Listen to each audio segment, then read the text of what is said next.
Hi everyone, everything's spicy here. Do you ever notice how the cold weather brings out the baker in all of us? Well, what can I tell you? Sometimes we shine in this type of weather. At least I do. And today I am making these fantastic cinnamony rolls, maple, oat. I mean, it has so much flavor, it can't even be contained. But the biggest thing that I'm doing is adding my own homemade caramel sauce. And I want to teach you how to do it. So join me on the other side. Everything's spice, but we're making caramel sauce. Stay tuned, my friends. It's going to be a doozy. So what I have here is my mise en place, everything in its place. 3/4 of a cup. It says heavy cream, but what I have is a mixture of half and half and eggnog, the golden nog. That's full fat, and that has the heavy cream in it. So I'm gonna put that in. Yeah, just like that. It's just like that. It's got a lot of different spices in it, and I'm gonna put a whole thing of 3/4 of a cup of brown sugar. You can put dark brown sugar or light. It depends on how dark you want your caramel. Mix that all in. But it does call for heavy cream. But if you want to use milk, I'm not going to say nothing if you don't. And then we're going to mix this in, and it already looks caramelly. Oh my word. If you want to look, there we go, caramelly. Look how beautiful. You're going to boil this down, but what we're going to add is butter, because butter makes it better, and butter helps it out an awful lot. And I have a stick of butter, real butter. I'm not using fake butter, margarine, nothing like that. I suppose you could use plant-based butter. Like I said, any substitution is going to create a different outcome.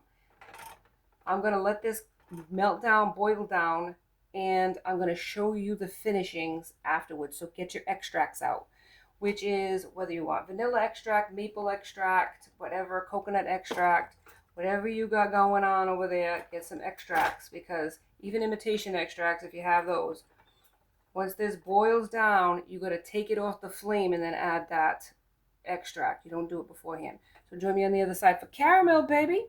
It's getting sweeter by the minute.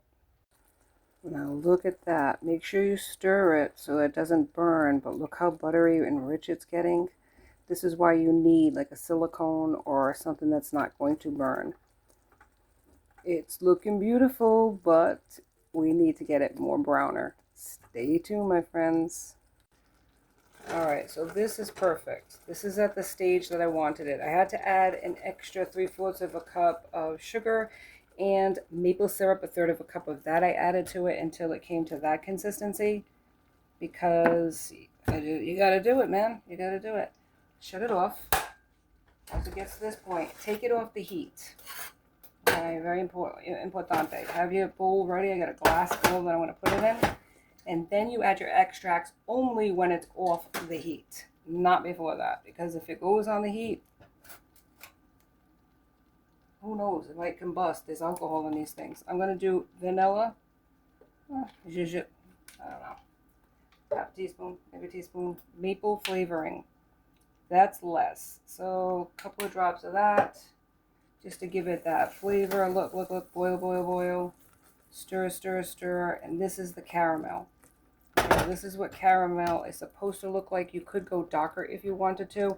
And I think the sugars created in this caramel create that effect. So if you use darker brown sugar, you're going to get a darker color. And you also can cook it longer too. But you got to be careful. You got to stir it occasionally too. Otherwise, this will burn very simply. It's sugar, right? It's sugar. It'll burn easy. But look how beautiful. Mix, mix, mix, mix. Some people use all the sugars and the cream, boil it down to a certain level, and then afterwards add the butter, but I added mine beforehand. But look at that. Stir, stir, stir, stir, stir. Yeah, baby. Oh, look at this. It's caramel, baby. It's caramel at its finest. I love it. I love it when a plan comes together. And this is my version of homemade goodness. Put it into my glass bowl. Ooh, yeah. And I have a gorgeous homemade caramel for my cinnamon rolls that I'm making today. I hope you enjoyed this recipe. as much as I enjoyed bringing it to you. If you did, like and subscribe and join my tribe. And join me next time. Everything's spice. Have a great weekend, everybody. Be safe.